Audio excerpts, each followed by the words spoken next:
नमस्कार दोस्तों, एक बार फिर से स्वागत है आपका हमारे चैनल मूवी यूनिट पर। तो गाइस, आज हम करने वाले हैं मूवी एक्सप्लेनेशन ऑफ बड़े मियाँ छोटे मियाँ, जो कि हाल फिलहाल में रिलीज़ हुई है। तो दोस्तों, अगर आपको ये वीडियो पसंद आती है तो इस वीडियो को लाइक ज़रूर से करें और चैनल को सब्सक्राइब कर लीजिए ताकि आप कोई भी अपडेट मिस ना कर पाएँ। तो चलिए बिना किसी देरी के वीडियो शुरू करते हैं। फिल्म की शुरुआत में हमें देखने को मिलता है कि कुछ आर्मी वाले एक बहुत ही इम्पोर्टेंट पार्सल को सेफ साइड ले जा रहे होते हैं। ये पार्सल इतना इम्पोर्टेंट है, अगर किसी गलत हाथों में पड़ गया तो पूरी दुनिया खतरे में पड़ सकती है। बहरहाल इस पार्सल में क्या है वो हमें आगे जाके पता लगेगा। तो जब जवान इस कीमती पार्सल को सेफ साइड ले जा रहे होते हैं तभी उन पे एक धमाकेदार हमला होता है और मिसाइलों से सारा रोड ब्लॉक भी कर दिया जाता है, जिस वजह से सारे जवान फंस जाते हैं और वो इनका सामना नहीं कर पाते। तभी एक मास्क मैन की एंट्री होती है जो कि वेल बिल्ड है। और फिर होना क्या था, मास्क मैन फिर उस इम्पोर्टेंट पार्सल को अपने अंडर ले लेता है और इंडियन गवर्नमेंट के लिए एक मैसेज छोड़ देता है। वह मैसेज नहीं, एक्चुअल में एक धमकी होती है और उस धमकी में वो कहता है कि अगर आप 3 दिन में मुझे पकड़ सकते हो तो पकड़ लो, नहीं तो वह पूरे इंडिया को तबाह कर देगा। तो इंडियन गवर्नमेंट के सामने ये एक बहुत बड़ी प्रॉब्लम खड़ी हो जाती है।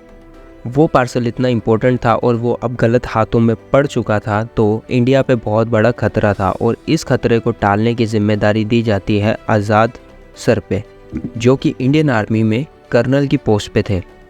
इतनी भारी भरकम जिम्मेदारी होने के बावजूद उन्हें कुछ समझ नहीं आ रहा था, तो उनके दिमाग में सिर्फ 2 ही नाम आते हैं और वो नाम थे राकेश और फिरोज़, और जिनका निकनेम था रॉकी एंड फ्रेडी। लेकिन उनका 7 साल पहले ही कोर्ट मार्शल हो गया था और वो किस रीज़न से हुआ था ये हमें मूवी में आगे पता चलता है। आज़ाद अपनी असिस्टेंट को उनके एक मिशन के बारे में बताता है जो कि बहुत ही ज़्यादा डिफ़िकल्ट था। वह एक रेस्क्यू मिशन पे गए थे जहाँ पर बहुत सारे एनिमी थे और सिर्फ हमारे पास थे रॉकी एंड फ्रेडी, और उन्होंने बहुत ही बहादुरी से ना कि दुश्मनों को डिफीट किया और अपना रेस्क्यू मिशन भी पूरा किया। जिनको बचाने गए थे उनको बचाया और बड़ी बहादुरी से उन्होंने ये मिशन कंप्लीट किया था। अब इसके बाद सारी जिम्मेदारी मीशा पे होती है कि वह फ्रेडी और रॉकी को वापस उनकी टीम में लाए और इस मिशन के लिए रेडी करें। सबसे पहले वह रॉकी के पास जाती है और रॉकी पहले तो मना कर देता है, फिर वह अपने देश की खातिर मान जाता है। पर रॉकी को ये पता होता है कि फ्रेडी सर नहीं मानेंगे, क्योंकि फ्रेडी सर में बहुत ही ज़्यादा ईगो है और वह बहुत ही ज़्यादा इगोइस्टिक है।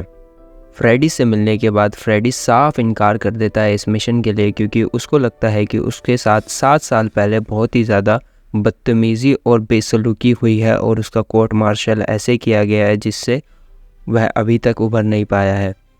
अब फ्रेडी के ना बोलने के बाद अब ये इस मिशन पर सिर्फ रॉकी और मीशा ही काम करते हैं और उन्हें इन्फॉर्मेशन मिलती है कि ये पार्सल लंदन में है, इसीलिए वह दोनों लंदन पहुंच जाते हैं। लंदन में ये दोनों एक पैन नाम की लड़की से मिलते हैं जो कि बहुत ही ज़्यादा इंटेलिजेंट और बाय प्रोफेशनल वो एक हैकर है। फिर मीशा पैन की मदद से उनके कुछ लोगों से मिलती है और एक छोटी सी टीम बिल्ड करती है और फिर ये रिसर्च करने लग जाते हैं। रिसर्च करने के बाद इनको पता लगता है कि एक मेट्रो है, उसके नीचे टनल में कोई सीक्रेट जगह पर पार्सल को रखा गया है, बट वहाँ पर सिक्योरिटी इतनी टाइट है कि वहाँ पर कोई जा नहीं सकता है। बट लेकिन हमारी टीम जो है वो बहुत ही ज़्यादा प्लानिंग करती है और वहाँ पर जाने का एक रास्ता निकाल लेती है। और जब ये लोग टनल में घुस जाते हैं तो वहाँ पर रॉकी सबसे फाइट करने लग जाता है और ऑलमोस्ट जीत ही जाता है, बट लेकिन इतने में ही उसको पकड़ लेते हैं और उसको मारने ही वाले होते हैं। इतने में ही यहाँ पर एंट्री होती है अक्षय कुमार उर्फ फ्रेडी की, और फ्रेडी आकर सबको मार देता है और यहाँ पर मीशा और मीशा की टीम की सबकी जान बचा लेता है। वोल्ट के अंदर जाने के बाद वो उस पार्सल को ढूंढते हैं और उनको पता लगता है कि यहाँ पर ये कोई पार्सल नहीं है बल्कि एक औरत है जिसका नाम है प्रिया, और प्रिया को फ्रेडी और रॉकी पहले से जानते हैं। रॉकी की तो प्रिया से पहले सगाई भी होने वाली थी, बट उसके कोर्ट मार्शल के चक्कर में उसकी ये सगाई टूट गई। तो यहाँ पर प्रिया बताती है कि ये पार्सल के रूप में यहाँ क्या कर रही है। तो दरअसल उन्होंने एक कवच बनाया होता है जो कि हमारी इंडिया की प्रोटेक्शन के लिए होता है। अगर कोई हमारी इंडिया पे कभी अटैक करता है इन फ्यूचर तो वो सारी की सारी मिसाइल बाहर ही फट जाएंगी और इंडिया पे आज तक नहीं आएंगी। बट उसका जो पासवर्ड है वो किसी भी हार्ड ड्राइव या किसी पेन ड्राइव में नहीं रखना चाहते थे, क्योंकि ऐसी कोई पेन ड्राइव या हार्ड डिस्क नहीं बनी जो कि हैक ना हो सके। तो उन्होंने तय किया कि ये किसी ह्यूमन के माइंड में प्लांट किया जाए। तो ये पासवर्ड प्रिया के माइंड में प्लांट किया गया था। तो यही कारण था कि प्रिया को मास्क मैन के लोगों ने किडनैप किया था। बट सून फ्रेडी को रियलाइज़ होता है कि ये एक ट्रैप है, क्योंकि पार्सल से कोई भी ट्रैकिंग डिवाइस नहीं हटाया गया था। मास्क मैन चाहता था कि फ्रेडी और रॉकी यहाँ पर आएँ। फ्रेडी यहाँ पर कैमरे में देखकर मास्क मैन को वार्निंग देता है कि हम उससे नहीं डरने वाले। बट इन द एंड जैसा उसने सोचा था वैसा ही हुआ, हम यहाँ पर पहुँच चुके हैं, फ्रेडी कहता है। इसीलिए वह जल्द से जल्द यहाँ से निकलने की कोशिश करते हैं और मीशा और प्रिया को सेफ रूट से निकाल देते हैं। और जैसे वो निकल रहे होते हैं तो उनके पीछे बहुत सारी गाड़ियाँ लग जाती हैं और यहाँ पर फ्रेडी और रॉकी विलन के लोगों से लड़ते हैं साथ में। और इस फाइट में यहाँ पर बहुत सारे लोगों को फ्रेडी और रॉकी मार गिराते हैं, बट एंड में इनको पकड़ लिया जाता है। और जब इन दोनों को चाकू की नोक पर रखा जाता है तब यहाँ पर एंट्री होती है मास्क मैन की। और मास्क मैन यहाँ पर आके बोलता है, अक्सर दुश्मन के पीछे कोई पुराना दोस्त ही होता है। और यहाँ पर हमें दिखाया जाता है कि फ्रेडी और रॉकी कबीर को पहले से जानते हैं। और फ्रेडी जो है वह एक AI ह्यूमन रोबोट बनाना चाहता था, जिससे कि आर्मी में लोगों की जान ना जाए, अगर जान जाती भी है तो वो एक किसी क्लोन की जाए। बट लेकिन जब ये प्रेजेंटेशन हो जाने के बाद वोटिंग की बारी आती है तो रॉकी और फ्रेडी डिनाई कर देते हैं और इसी कारण कबीर को धक्के मारकर वहाँ से बाहर निकाल दिया जाता है। कबीर की ये क्लोन बनाने की मेहनत 15 साल की थी और इसी वजह से वह बहुत ज़्यादा गुस्से में आ जाता है। अब कबीर ठान लेता है कि मैं ऐसे क्लोन बनाकर अदर कंट्रीज़ को बेचूंगा जो कि इंडिया के दुश्मन देश हैं।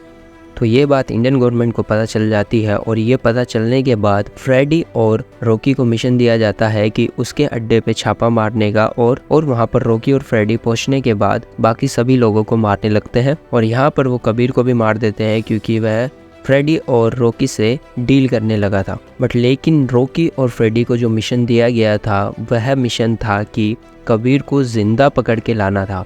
इसीलिए इन दोनों का कोर्ट मार्शल कर दिया जाता है और इन दोनों को बेइज्जत करके आर्मी से निकाल दिया जाता है। और यहाँ पर हमें प्रेजेंट में देखने को मिलता है जहाँ पर मास्क मैन कबीर चौकी बता रहा होता है कि 7 साल पहले जिसको इन्होंने मारा था वो उसका एक क्लोन था। ये भी बताता है कि कबीर ने फ्रेडी और रॉकी के भी क्लोन तैयार कर रखे हैं और कि फौज रेडी है इंडिया को तबाह करने के लिए। और साथ ही वो बताता है कि उसने आज़ाद सर को भी मार दिया है और उसने प्रिया को भी कब्जे में कर रखा है, क्योंकि उसे पासवर्ड चाहिए। अब फ्रेडी और रॉकी को किसी भी हालत में आज़ाद सर की मौत का बदला लेना है और प्रिया को भी वापस लाना है। और तो और उन्हें अब कबीर को भी जान से मारना है, क्योंकि जो भी उसने किया वो बहुत ही ज़्यादा गलत था। पर लेकिन कबीर और रॉकी के पास टाइम बहुत ज़्यादा कम है, क्योंकि एक दिन में ही वह कवच हटा देगा और इंडिया पे मिसाइल लॉन्च कर देगा।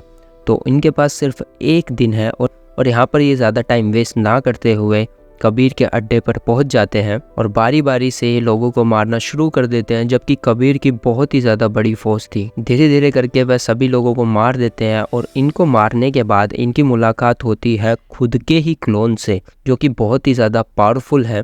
और फिर वह उनसे फाइट करना चालू कर देते हैं। बट यहाँ पर प्रॉब्लम यह है कि उन्हें कितना ही मारो उनको कोई फ़र्क ही नहीं पड़ता, क्योंकि वह सिर्फ एक क्लोन है। फिर फ्रेडी और रॉकी मिलकर एक बहुत ही बढ़िया प्लान बनाते हैं और उन दोनों क्लोन को एक ट्रांसफॉर्मर के पास ले जाते हैं और वहाँ पर एक धमाका करके उन्हें ख़त्म कर देते हैं। दूसरी तरफ कबीर ने प्रिया के माइंड से वो पासवर्ड जो है निकाल लिया था और उसके बाद उसने मिसाइल लॉन्च कर दी थी इंडिया की तरफ, क्योंकि अब कवच इंडिया के ऊपर से पूरी तरीके से हट चुका था। अब रॉकी एंड फ्रेडी कबीर को मारने के लिए आते हैं, बट वह बहुत ही ज़्यादा पावरफुल हो चुका था और उनकी दोनों की बहुत ज़्यादा धुलाई करता है। फाइट के दौरान कबीर इन दोनों के ईगो को हर्ट कर देता है, जिससे इन्हें बहुत ज़्यादा गुस्सा आ जाता है और यह कबीर को जान से मार देते हैं। अब इसके बाद इनको जो कवच डिसेबल हो गया उसे अनेबल करना था और उसके लिए उन्हें वो पासवर्ड चाहिए था जो कि कबीर ने चेंज कर दिया है। बट 2 पासवर्ड डालने के बाद इनको याद आता है कि एक और पासवर्ड है जो कि एक लव्य है, जो कि रिलेटेड था उसके क्लोन प्रोजेक्ट से। और जो मिसाइल इंडिया की तरफ लॉन्च हुई थी वो कवच की वजह से बाहर ही फट जाती हैं।